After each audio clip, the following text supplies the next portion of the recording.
Welcome to Weeaboo Hell. It's Weeaboo Hell. I'm Denard Dale. And I'm Sam Legault.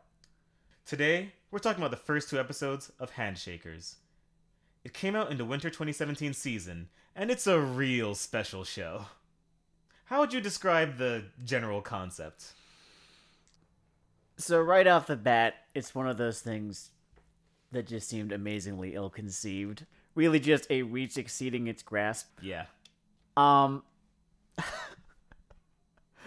But that's just the big picture right there. Then you actually start watching the thing and you watch all of the various little things going wrong. I agree with that. I think this is really one of those cases where the devil is in the details.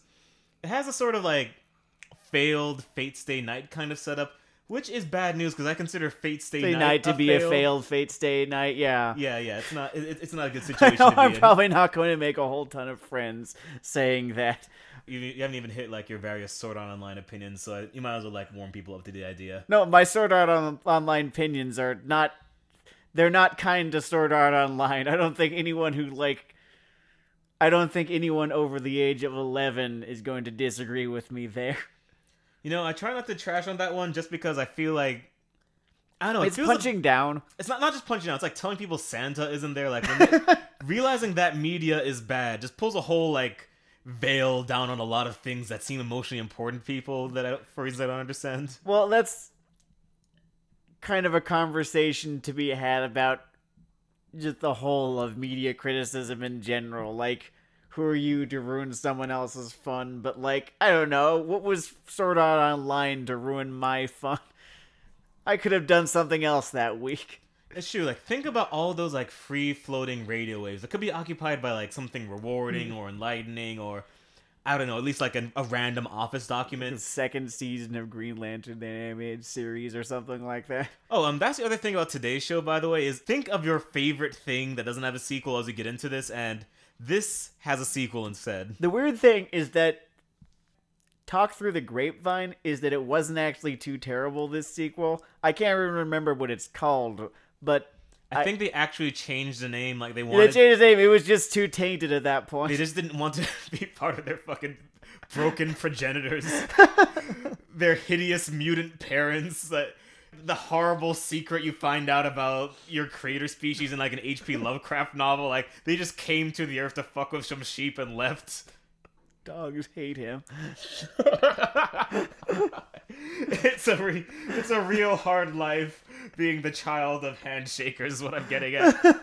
He's probably really emotionally distant too. He can only talk in terms of waifus and vague stand ripoffs. I wonder how much of the creative staff carried over from one series to another, because for a show that's bad, right? Real bad, you have to wonder how much of it had to do with incompetence on the part of the creative staff and how much of it had to do with just a bad idea that could not really be executed on well, or if things just went wrong in production. It's hard to find the exact fault lines. I watch it and I feel a dispassion to it more than I feel someone spilled coffee on the mixer and they have to remake everything. The thing about Handshakers, and it's almost kind of frustrating, is that someone somewhere had some amount of ambition for this series. There was someone where Handshakers was his baby. He would do that thing where you write what you want down 15 times a day, and he would write it down. Handshakers will be an anime hit. Handshakers will be an anime hit. Handshakers will change the industry. Handshakers will be discussed on forums for years to come. Will desperately be discussed on podcasts for, now until the end of this episode. And that's immortality. Of a sort. Oh, my other thing on the general concept is, I guess I would call it little sister stands. Yeah, that's what emoto means, right? Yeah, emoto. Yeah, I called it emoto stand waifu show. So this is our first episode, and in the tradition of a lot of good and bad media, it starts in media res. Also, our hero has no idea what's happening himself, and at first I thought he had amnesia, but he may also just be a moron. I don't actually think there's amnesia in this show. The dialogue implies it. I have no idea what's up the first 2 minutes of this show, basically. Yeah, no, a good in medias res, you still kind of know what's going on. you're plopped into the middle of it, but like it's clear what is happening. The show accidentally dunks on itself a little. Like, the guy says, I have no idea what is happening. What is or a why. handshaker? I think in medias res can be used as a really kind of lazy trick. Yeah. Where you kind of don't really feel like building up to it, or like, and like the thing is that even later in the episode they do build up to it. So what's even the point? I kind of think they want to just play with their toy a little bit. Like the visuals on this show, I guess, bear some discussion because it, for better or for worse, it doesn't really look like any other show I've ever seen. And I really wish that was a good thing when I said it, but like, I was taking some notes on this series when we were watching it, and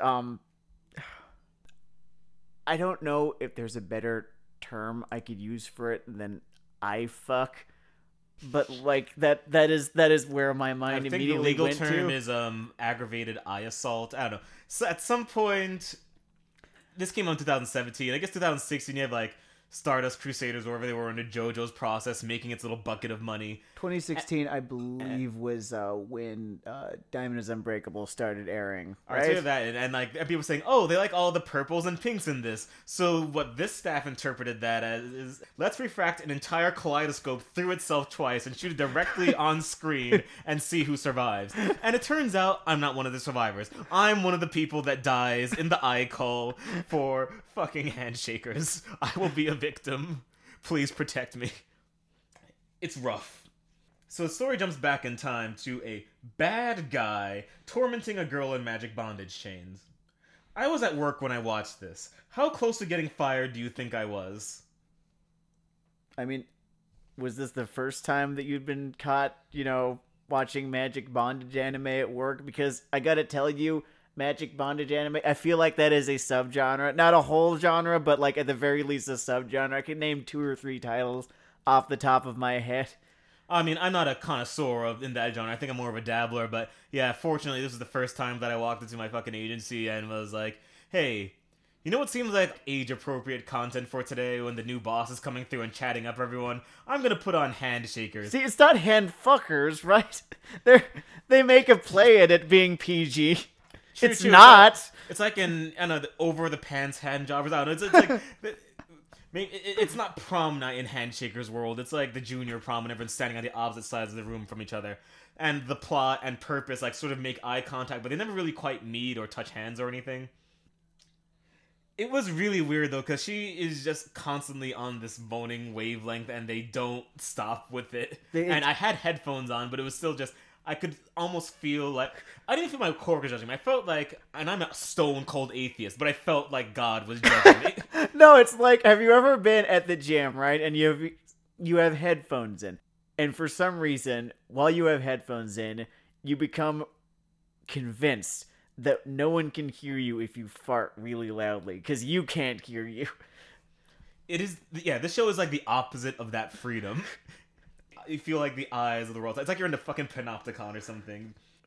So, Mr. Edge, that's what I call the male half of the villain couple in this show, is trying to kill our protagonist couple who have shield powers. We don't know why, by the way.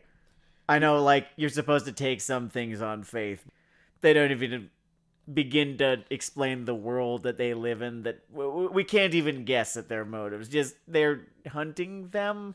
Something. There's some talk of hunting. The stands are called Nimrods, and like no, they're stands. Like the hunting talk is constant.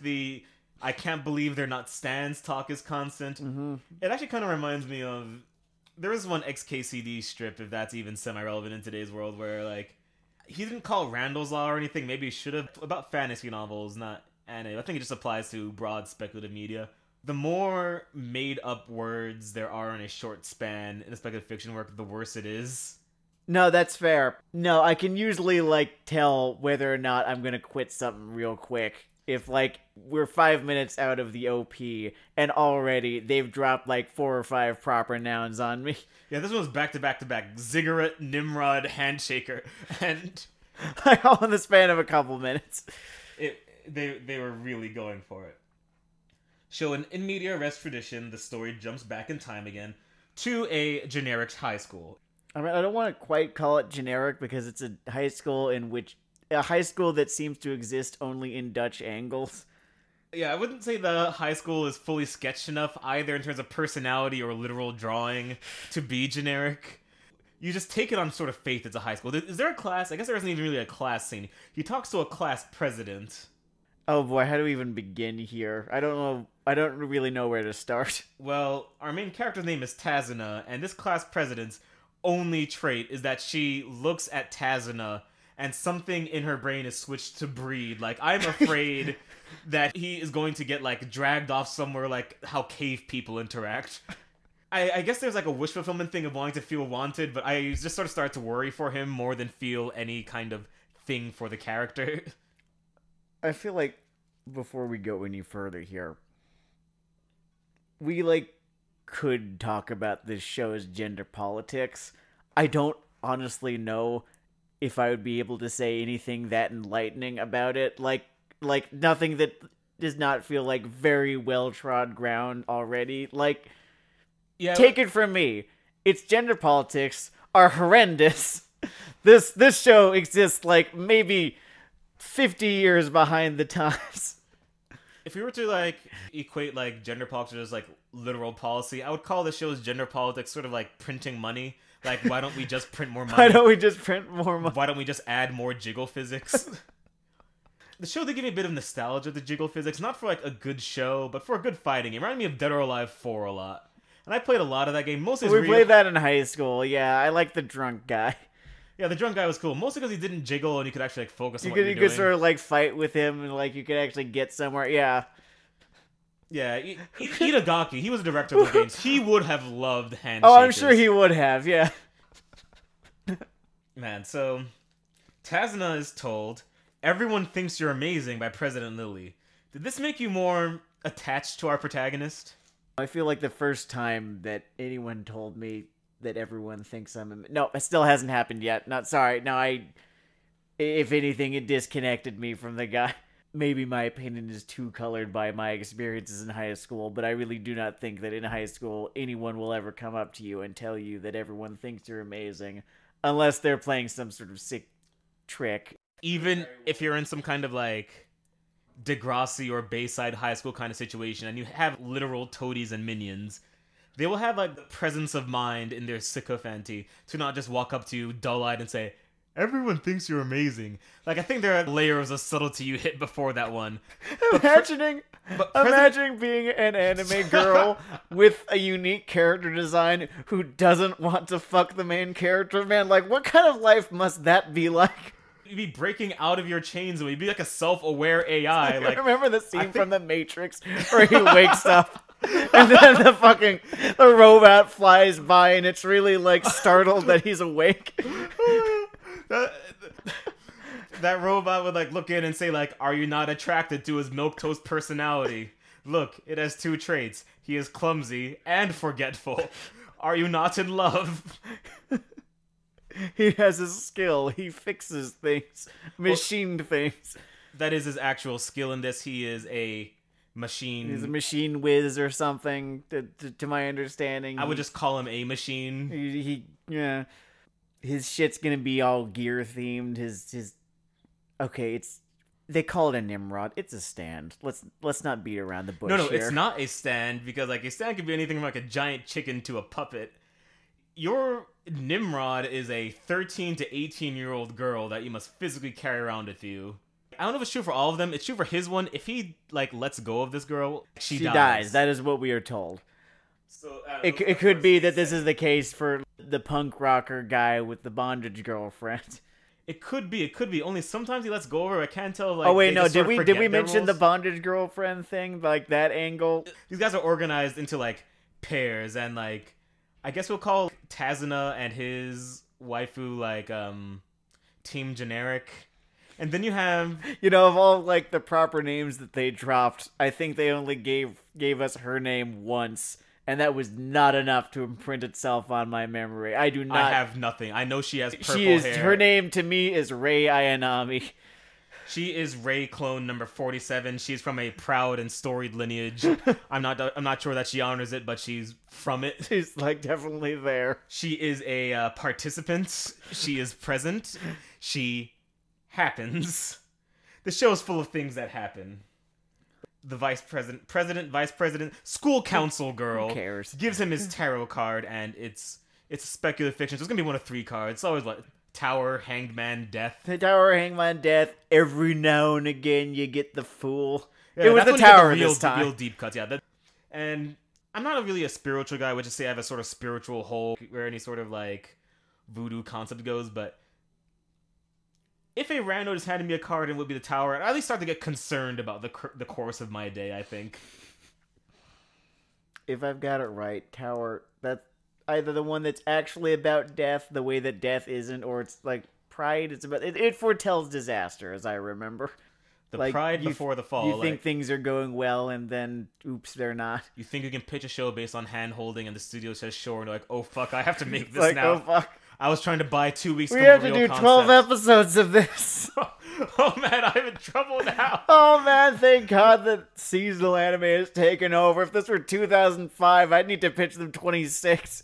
We'd get 26 episode or. What is episode 24 of Handshakers? Handshake meteorites like grasping lightly in space. As one of them says, is love possible on the battlefield? I'm gonna like kind of turn our attention just a little bit toward the last couple episodes of Darling in the Franxx here. A show that should not have gone on for as long as it did.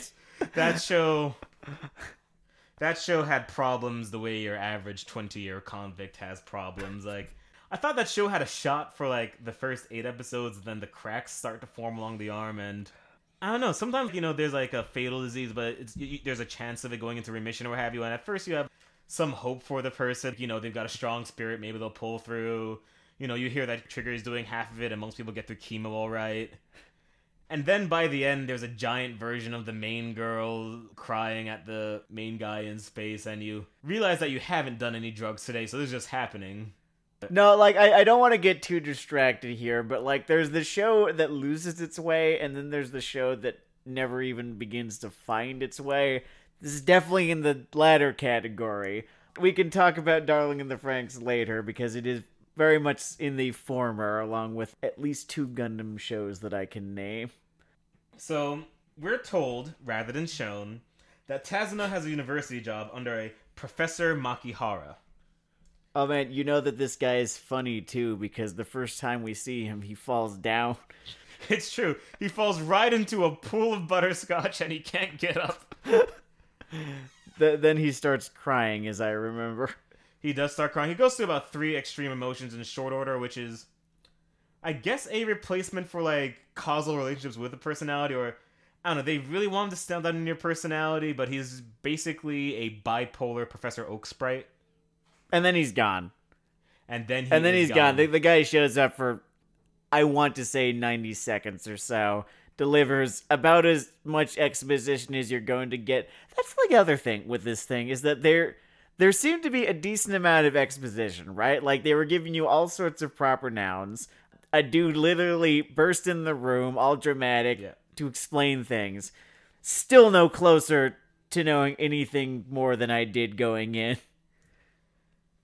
The amount of information spoken versus retained in this show is... I think there's a point where failure becomes artful. And I think we sort of trip into that at points with this thing. Between its, like, painful, screechy girl moaning audio and its painful, eye-stabbing, purple fuck visuals, this thing just sort of goes into a special pain drawn on multiple sensory fronts, and I think there's something to be said for that as an achievement. Yeah, it's uncomfortable to both listen to and watch. This place that he works is called Makihara Labs, after Dr. Makihara. I'm glad you wrote it down, because I wouldn't have remembered. Just so that I cannot be accused of acting in bad faith. No, I did only just watch this episode once. I have not seen any more than just this one episode. True. Don't at me. Episode 2, maybe it blows our minds. I would love it. I would cry crystal tears of joy if, like, this show just grew if Riker's it just picks beard the in fuck one. up. Rei Ayanami girl points to the sky and said, "Your drill." And it just goes from there. Please, sign me up. I'm there with you. I don't mean to come back to Darling in the Franxx, but they tried that already and it didn't work. You can't just make a show Gurren Lagann. It needs to start out being Gurren Lagann. I think there's like a Velvet Underground effect where like you really get diminishing returns upon imitation. So he finds a hospital bed there that triggers a tragic flashback to losing his little sister. And I think that whenever the little sister thing comes in on one of these shows, you know it's time to It's like jump. they've conditioned me. They've conditioned me to be suspicious immediately. Like, I don't know. I didn't even watch Oreimo, but like, I felt Oreimo. Like a disturbance in the force, Like a great darkness was coming, like the old lords had come back. Its influence made its way to me. And now I don't think I can trust any anime that features a protagonist, a male protagonist who has a little sister ever again. It kind of is guilty until proven innocent at this point, and probably will be for the next several years until the tremors subside. In a post-Oreimo world, I feel like I can almost tap into like the cancel culture mentality for a second. Like, I see the little sister and no trial, no evidence, just this show is canceled. This show is canceled. I'm out. I know where this is going. Fuck this. Fuck you, you scumbag. You should be ashamed of yourself. Why are Drop you in dead. jail already? So then in this hospital bed, I don't know if she is his sister or does it look like his sister. I guess that's our thread of dramatic tension and handshakers. He seemed to know who she was the weird thing. Yeah, I think that's his sister's name. I could very well be wrong, don't quote me on that, but he seemed to know who she was. Oh, you are quoted. He didn't seem to be at all surprised that she was there. I think, if anything, he was surprised by the fact that, nope, he touched her hand, she's gonna die if he lets go. I can relate to him insofar as that much, because that's weird. That's a strange mechanic of this universe. Maybe she just has anxiety and the doctor's fucking with him. Like, she's just gonna get real stressed out if he lets go. She's like, I don't know anyone here. I hate this party. Can we go home? It's hard to tell. Like, she just told me we were going to catch up on Kaguya-sama this evening. Instead... Oh man, instead he's like, come on, we gotta go to a Delta 5 party. It'll be totally cool. It's okay, I know these guys. They're cool. Just be cool. I have to maintain my relationship, sweetie. But big brother, do they know that you have Oreimo statues? Shut the fuck up. Also, they can't know we're related. They'll think it's weird. They won't know if you know what's good for you.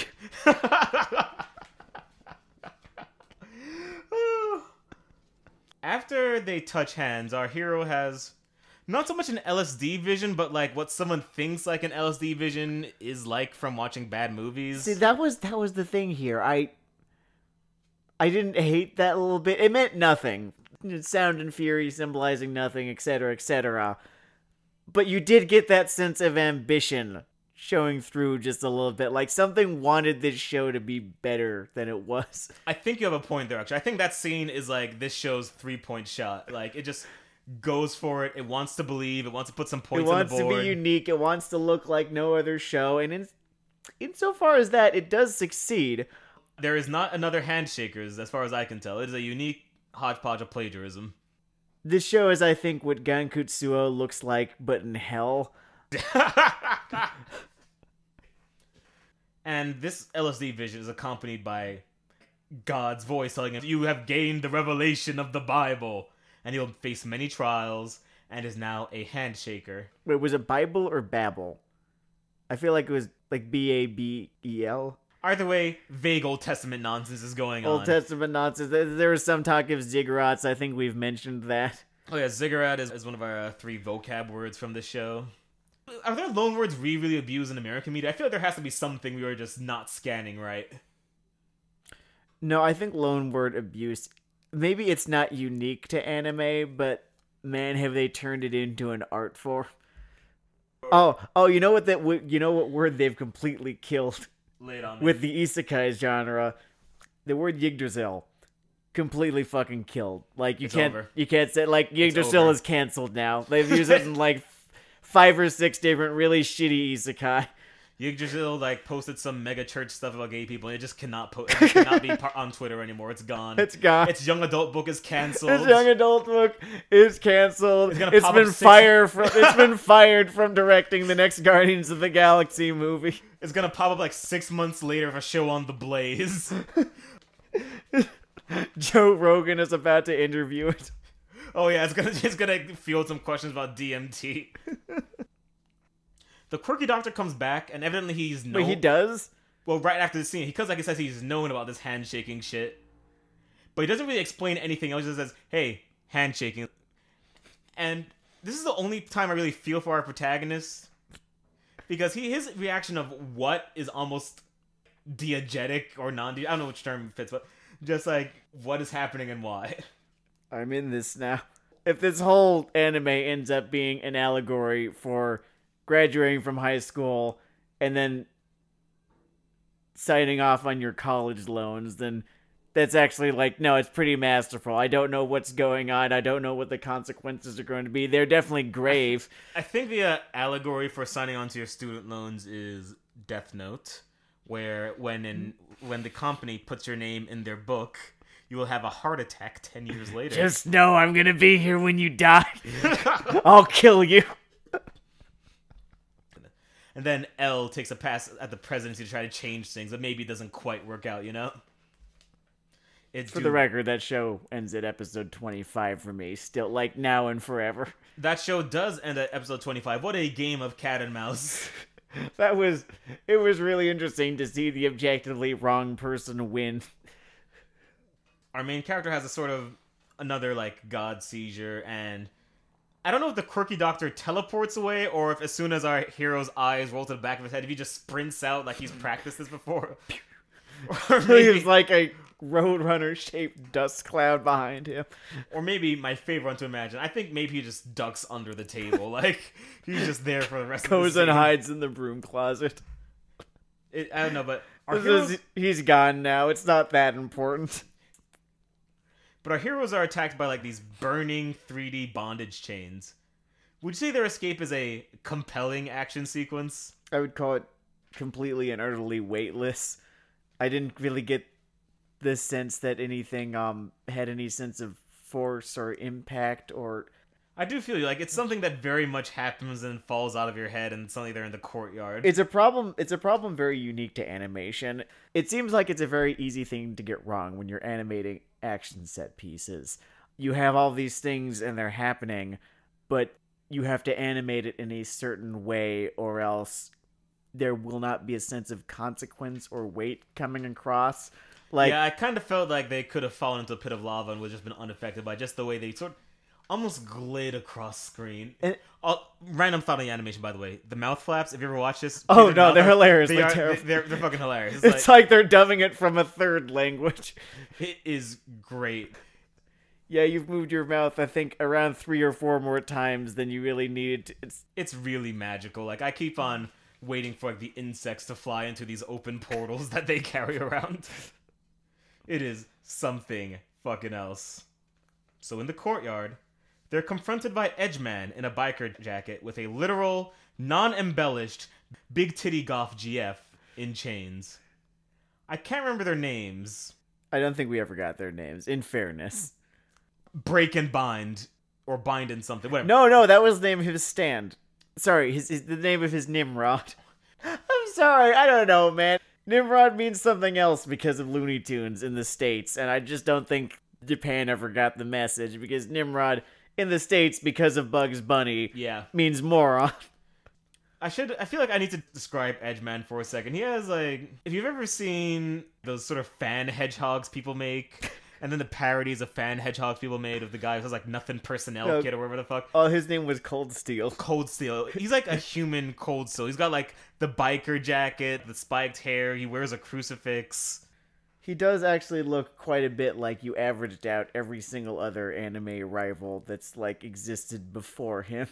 Oh yeah, I can't wait for friendship to, like, really change his heart around, you know? I don't know, he was only whipping her with chains as a joke. It's funny. It's funny, right?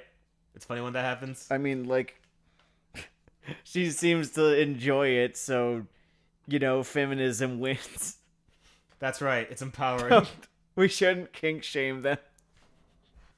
Our hero, logically enough, honestly, asks them what's happening. I can relate. Our villain then makes fun of them instead of adding context. Does this add to the stakes for you? No, what added to the stakes even less is where he kept trying to convince them to fight back or something. I know, then He the big really titty, has rival virus. the It is big terminal. titty goth GF like said that she was going, which that was a clever turn of phrase there. I think we have really undersold exactly like how oversexed this fucking show is, by the way. Every shot is of like... this like goth girlfriend girl, she is like squealing like a stuck pig. I think she's dying. I'm not sure. We've been dancing around the titty problem that this show has got. It is astounding. The president character, like, I think it's literally bigger than her head. Like, That's a stock absolutely. joke, but like the proportions are. This is the show that Prison School was warning me about. Yeah, like this is a show Like, that like the prison school guy would break his pencil in irritation and was drawing me and the devil blues and would say, "Fine, I get it. I understand what you want. I'll give you what you want. Is this it? Is this the future you've you chosen?" fucking want. And it's definitely the future that he predicted. Prison school is basically his revenge for this. In the process of getting basically lashed to death by Shadow the Hedgehog over here, Tazuna refuses to let go of his sister or not sister's hand. The deep god voice then starts talking to them again, and they see gears everywhere. After babbling about revelation, the god says, "You are a handshaker," again. How much LSD would I have to take to write like this? I don't know. I'm just like wondering why God himself could not come up with a better name than Handshaker. That's a great question. I think that God gets really easily distracted by stuff like shellfish, so things like creative writing really just aren't God's forte. It's why there are so many like little plot things in between like the Old and New Testament switch. It's like one of those time skips, but none of the characters have even like any line of continuity. Before God is as hard as, then he comes in like, "Hey, it's me, your buddy." He doesn't have to impress any advertisers. He can kind of call it whatever the fuck he wants, I suppose. I would like to bring something up at this point. Just beyond just like regular snark here. At this point, his Nimrod awakens, right? And it takes the form of a whole bunch of gears and shit, you know, because he's into fixing things and he's a mechanical genius or whatever. It's very on the nose. It like lives on the nose. My nose is breaking. Well, here's the thing. And then it turns into a big sword made out of gears. And I'm left wondering, if you were going to give him a superpower based on his character, right? It seems like they kind of only went halfway. Because, yeah, superficially, this is a sword made of gears, but it's still a fucking sword. It's incapable of fixing anything. It seems to have no interaction with machines in any way. Like, they wanted to give him a character-based superpower. They gave up. They just fucking gave up. It's a superpower with a character-based skin, I guess. They wanted you to believe so much that he is this plugged-in smart guy, and he's in this battle situation. It's his opportunity to like use his head to get out of a problem, and he says, "I'm gonna batter the fuck out of this guy with a sword." You might as well have given him like a big old stick. I just said, "Oh, smash, angry man." Speaking of like his informant intelligence, right before he makes this fucking sword, he says, "These gears must be a weapon like he's got. Are we sure he's a genius?" Like, he's really keying into the rules of this whole thing very slowly. This show does not seem to think that we are geniuses by any stretch of the imagination with a line like this. Yeah, I would say there was an admirable amount of disrespect for the audience. It's actually pretty fascinating on how many levels this show just like flat out doesn't work. It gives us all this shit without explaining us and expects us to kind of understand. And then it does like this bullshit handholding thing that everyone hates whenever it happens in anything as well. It wants us to be a genius in one breath, but in the second breath, it's condescending to us and kind of treating us like, you know, moron goldfish.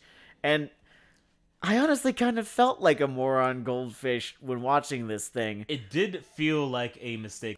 I would even describe it as less a tale told by an idiot and more of a tale told to an idiot. It is a show that definitely is stupid, that also makes me feel kind of stupid for watching it. Normally, like, throw a few lines of snark. It's like, I had a good time with my buddies watching this.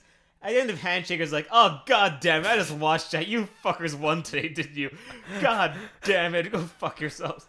Yeah, no, it was the kind of bad that just makes you feel sort of miserable, like something's just been stolen from you. I feel like the last time I got that was Seraph of the End, which we will be covering on this show in the future, mark my goddamn words. I still can't believe that fucking happened.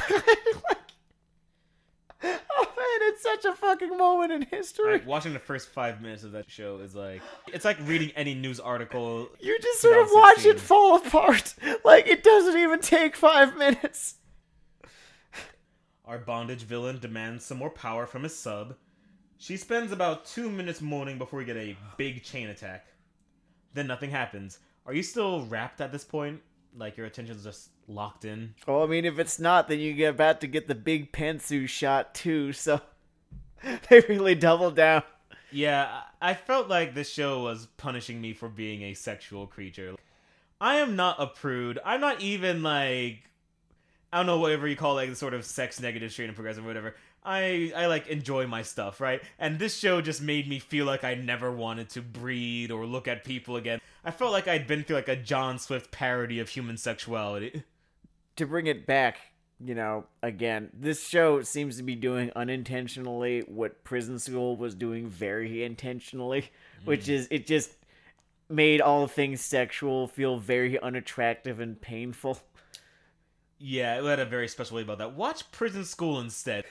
I cannot recommend that show enough. Everything the show sort of trips headfirst into the gender relations is like the topic of Prison School. It's a way, way smarter show than people gave it credit for. Honest to God. And I don't think I've actually ever laughed at an anime as much as I laughed at Prison School. I think there were some moments of like Fumofu, but I was also in high school, so they had that modifier. Fumofu aged okay. There's always some money in someone getting shot in the face with a beanbag shotgun. Oh yeah, no, absolutely. And just something like innate there. Silly high school child soldier kid blows up his locker because someone sent him a love letter. It's like, no, it's an easy joke, but it's a pretty good one. Jogging's easy. In Japan, you smash watermelons on the beach, but Sasuke Sagura brought a gun to do it for him. Fucking great. So after an inspiring speech, you know, rally the people, put fire in their hearts, Tazuna changes his hair color and, as I said before, makes a giant sword out of gears. And I think one of our last shots is him charging the bondage duo with his little sister powers. I don't want to sound too, cinema sins, asking why his hair changed color. But no, I actually do really want to know why his hair changed color. Not like in the literal sense. Like, what is this supposed to mean here? I think the show really has a thing where it's on autopilot in a lot of ways. His hair doesn't change color because it's a thing in this show. His hair changes color because it's the kind of thing they believe should happen in this kind of show. Oh yeah, no, that's what I thought. Like, we are working down a checklist. Sort of falsely didactic, you could say. It's a weird thing too, because I guess like in a few shows where it means something, like I don't know, old Dragon Ball or some shit, at the end of some kind of like dramatic realization or something, right? Like that's linked to their fucking power up, or whatever the fuck.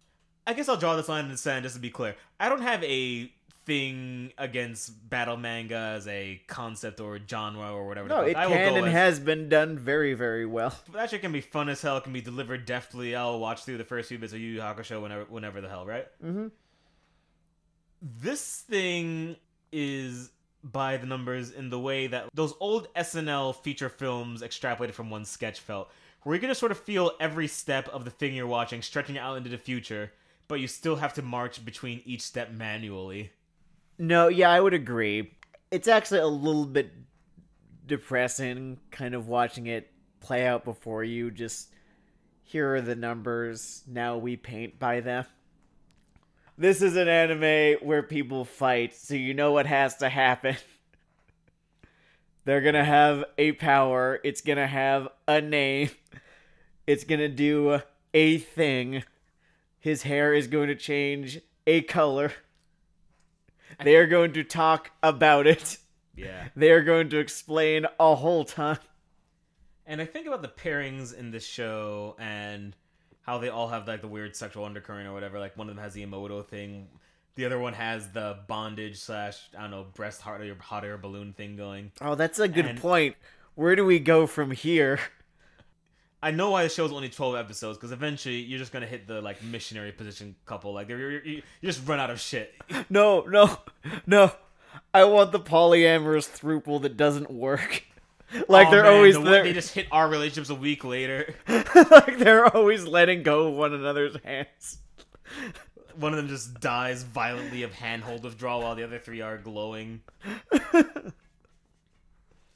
I guess also maybe just going to like the deep cut fetish. Do you get like an electroshock couple? Like a water sports couple. The water sports couple. So everything always is a little damp and always kind of smells. It's just miserable to be in a fight with them. They're always drinking a lot of water. God. You have the one that's always asking other ones to be their third. They're on all the apps. Oh, the one that's like really into like step sibling porn. Like they are both clearly not related, but they'll like refer to each other as though they are. Or maybe there's like a couple that's waiting for marriage, and I guess they just have to buy a gun. I don't know what they're gonna do. I know people like that in the 21st century who like went to my liberal arts school, are on my political spectrum, and are still saving themselves from marriage.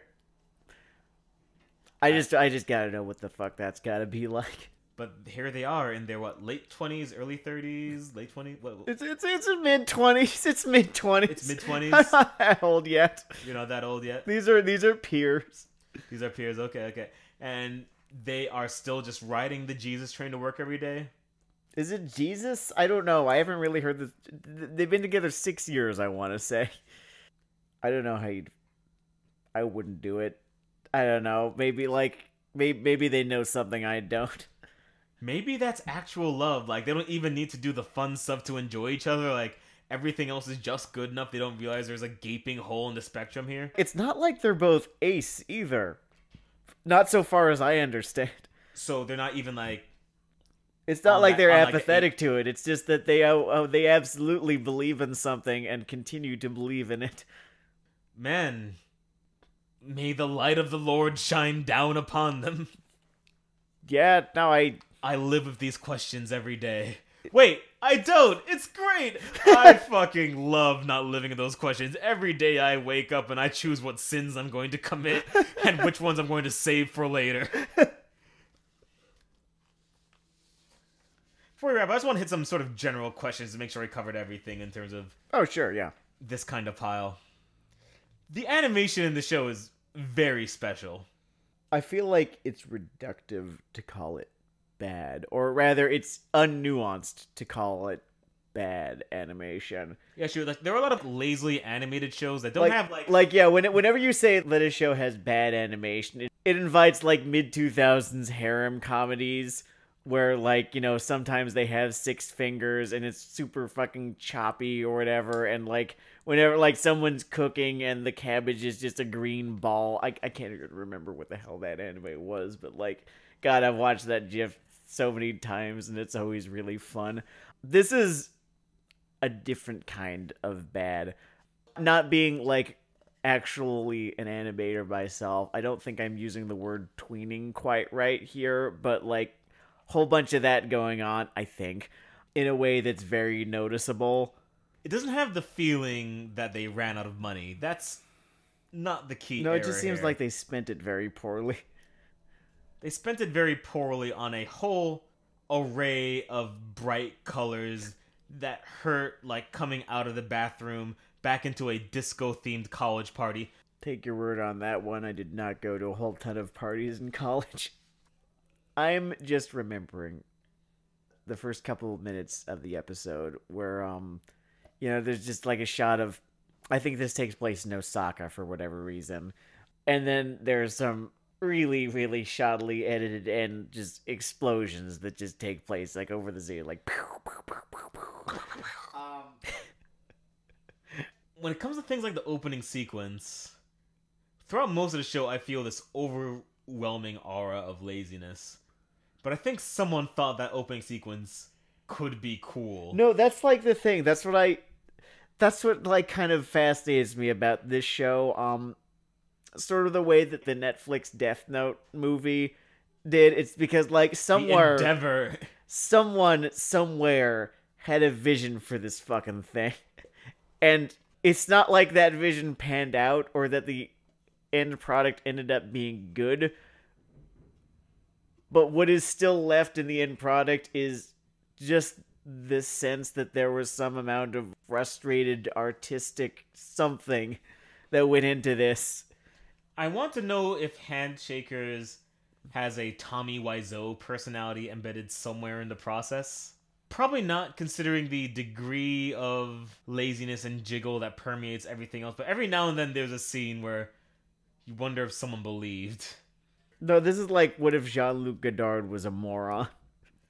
So many of the ideas at work here are less than original. What are some of the sources of theft you can pin down? We talked a bit about the stand thing. It's the stand thing, but that's like true of all shonen battle anime and manga. It's just everything is JoJo and like has been since 1989 or so. That is true, and I guess we've also hit the sort of recurring Fate Stay Night thread, just in terms of like... Oh, absolutely, yeah. Like that sort of repressed H-game thing. Yeah, I don't think that this is based on an eroge, but like it definitely feels like it's based on an eroge. That is a weird tone to target. Like, we want this to feel like it was adapted from porn. I'm certainly going to feel really silly if it actually was, but like, no, I think that this was an original property, right? We'll look that up. Honestly, I am really excited either way. Like, there is no answer for me that is not hilarious. That's not really funny. No, I think more than anything, yeah, I saw Fate Stay Night, Fate whatever, the Nasu versus DNA in this. As much as this show was trying to set itself apart visually, I feel as though the character designs were so very of their time in a way. Like, you can date this show very easily. This was a 2017 anime through and through, and you can tell just by looking at any character from this show, isolated completely from, you know, the ifuck backgrounds that they are drawn up against. Something I want to get at in this show, because it is a goal it's set for itself that is also impossible and kind of impressive in an endeavoring kind of way. Okay. It really wants you to feel that the word handshakers is cool. Yeah, like it wants hand-holding to be awesome. And it's not. And I'm wondering... It's just really not cool. And I'm wondering, like, tactically later on, are they going to put, like, finger traps on each other? What I kind of foresee happening is they start, like, going too far in explaining why this works and how this works. Oh, dude, I can't wait to get to the deep-cut details of the hand-holding mechanic. The hand-holding midichlorians. And no matter how much explaining they do, it's going to all degenerate to him thwacking someone with his blunt object of a sword. I was so disappointed by that. Oh, they did not try. It was something else.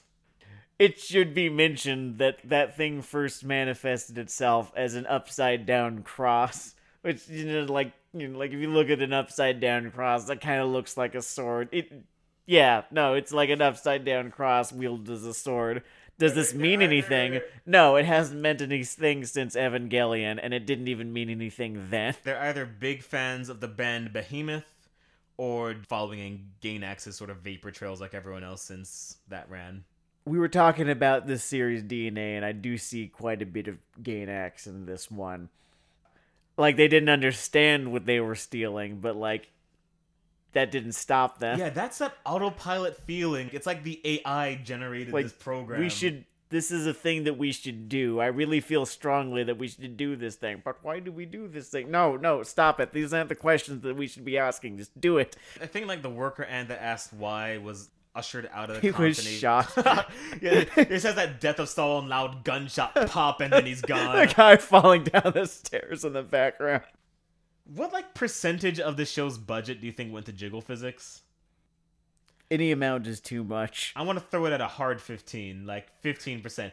Keep in mind, I mean total budget. I mean like the budget that includes marketing, paying voice talent, contacting the studio in North Korea that does your keyframe animation. I mean, it was definitely North this time. This was not a South Korean export, okay? It was partnered with an autocracy. I just remember watching the jiggling happening. And, like, there was this oddly poetic timing to it. Like, it was trying to mean something. Like, it wanted to mean something. I think they feel that if there's a rhythm, like if it's in 4/4 time, the jiggling will feel less obtuse and more realistic. Like it's a feature of real life in the real world, and like this So universe. gravity is a feature of real life in the real world, but they didn't seem to care about that. I think in this setting, In like, so far the as- person who tried to invent like the Wonder Bra or the sports bra just got taken out to a shed in the back of a barn, and you never heard from him again. Again, that death And was is solid shot. pop. Yeah. Something was done to counteract the idea of sagging entirely. It isn't a thing in this universe. Do you think it is a side effect of handshaking? Like, as a handshaker, No, you are because just like his immune like to wobble? the student council waifu, she's not involved with any of this.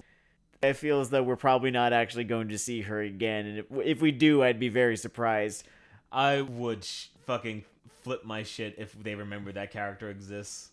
Hold on. Actually, wait, Let's no. be fair You here. need, they're going to go back to sort She of was harem element. she had a unique character design. They weren't going to like create a unique character design if she wasn't going to come back. And then like that one kid who showed up, I don't even know if he was being a dick or something, but there was this one other classmate who kind of showed up, asked a couple questions, and left. He's And supposed to be like a smarmy friend. I think he was assume- supposed to be like the kind of smarmy Greek chorusy friend. I got more of a smarmy rival. Like, I think he's going to have his own handshake little sister going down the line. I guess they'll be blondes. But we already have the rival guy. We have every rival guy, and True they've trash. been distilled into one character.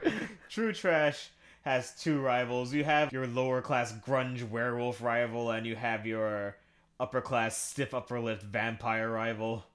Okay, Hiraka has that, and I do not think that it is trash, but like that definitely has what you're talking about. There's modulation for execution in all things. Oh, sure, yeah. Like, Hiroaka does a lot of shit that shittier shows have done, and just does them with a brain stem and a heart, and that makes a difference. Maybe in a parallel universe, Hiroaka sucks, and this show just rocks my socks off. Like, this is like nothing I've ever seen before, dude. In that other universe, like crystalline tears of joy just sort of streak down my cheeks. And Bro, I you gotta scream. watch Handshakers. No other show looks like this. Which, actually, I guess that directly answers what was going to be our next question. I was going to say, what would it take to fix this show? Would it be more important to have a heart or a brain, actually? You only get one. Give it a heart or give it a brain? No, you give it a brain. Give it a brain? No, you give it a heart, it's still fucking stupid. Oh, yeah. That's not really going to finish the jiggle. It's going to jiggle with more enthusiasm, then you're going to have some real problems. If you're trying to get by almost entirely on heart, I do not think you can have as high a concept as they have given themselves for this series. Like, at most, one of the characters is a ghost, and that's as high concept as you can get if you're trying to just get by on heart. And like there are shows that have done this, like Anohana, one of like I think 3 anime series that have ever made me cry. 99.9% heart, that show. Yeah, we call that the Tears belt. Like, there are very few Tears champions, and I guess Anohana's one of our winners here. Can you think of any others, or just Anohana's just the one champion that comes to mind? Wolf Children. Oh, Wolf Children. Fuck mine. I have like stories that I can tell about Wolf Children, but like another day I perhaps. think Grave of the Fireflies did something worse to me than like the Tears belt. The movie finished, I just sat on that couch for like another 15 minutes, just looking ahead and thinking about men and the world we live in and the world we've made. Maybe we're all about to get what we deserve. I'm just looking ahead and think of how men have come to fear their own deeds. I'm like, that was avoidable. So yeah, if you feel like watching something good, it'll fuck your mood up. And I guess if you're someone who watches an anime podcast and hasn't seen Grave with the fucking Fireflies. Like, first off, what are you doing with your internet time? Like, I can't say that I don't recommend it, but like, yeah, if you want to know what all the fuss is about, then like, do it. Definitely it is technically a good movie. You ever visit like one of the museums dedicated to a genocide? I've done that. It's generally a mistake for your day, but you can look back and like, oh, that was enlightening. I remember going to the one DC on like 2 different occasions because I think I was going with 2 different groups of people. Enlightening, like probably a good idea that I went there. Did not make my day any better. Yeah, you could not get me to the same genocide museum twice. Once I've sort of absorbed I don't know the how basic they got scope, me there twice. Once I've absorbed the scope of the lesson, I think, okay, avoid repeating this. Then again, maybe not. Maybe we should go to genocide museums twice because we keep on doing the fucking thing. Oh yeah, no, we keep making the same mistakes. We keep electing the same fascists.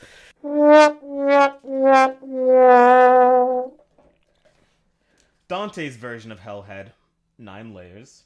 Which layer would you say episode 1 of Handshakers belongs in? For example, and I have a chart here, I'll give it to you afterwards. I'm going to argue that it belongs in layer 5, with the slothful. They were the sullen in the book because Dante has opinions about depression, I guess, but whatever.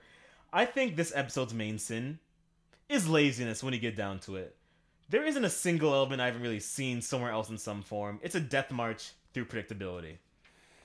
I think I'm going to put this one in the 8th circle. That seems... I know it kind of gets worse as you go down there, and it seems like I'm... Damn, but right, it does... The prideful, okay. No, this is fraud. This is fraud. This is fraud right here. Because this is the show that is not smart enough for how pretentious it ultimately is. It really, really wants you to believe that there is a higher concept and a higher metaphor here, and it's just not there. It makes all of the moves, right, of something that is didactic, something that does have, like, a central metaphor behind it, something to be deciphered. But the more you try to decipher it, the more you realize that, no, it is a face. They have lied to you. There is really something to that. I would call it an empty suit of a show. It's one of those shows where you read through like its entire campaign website and you realize you haven't actually learned anything about the platform or the candidate. Or have you ever like applied to like a job, on Indeed or something like that? And the more you read about the position, the more you realize that they're probably just trying to get your social security number. It's like that, but it's an anime. This anime is trying to get my social security number. I was waiting for this show to ask me for my email address. Like, it seemed to want to mail me things later. It's trying to move an amount. It's trying to move money in the amount of $19 billion US. Yes, and it needs your help. Handshakers episode 1 is a Nigerian prince. I definitely can believe that. And I think that's good for episode 1. This has been Weeaboo Hell. I, once again, am Denard Dale, aka Blind Monkey on various corners of the internet. This has been Sam Legault. I am, sometimes Mute Monkey. You can find more of Weeaboo Hell on SeeMoreEvil.com. Yes, SeeMoreEvil.com. Also known as SeeMoreEvil.com. Thanks for your time.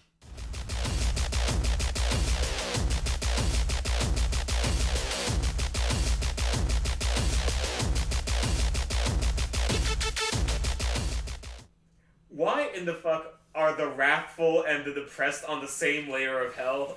Like, fucking corn berserkers are running around with people who couldn't get out of bed because they were sad. What the hell? Like, I don't even mean in a political correct sense. I just mean in a, like, direct fucking logical sense of, like,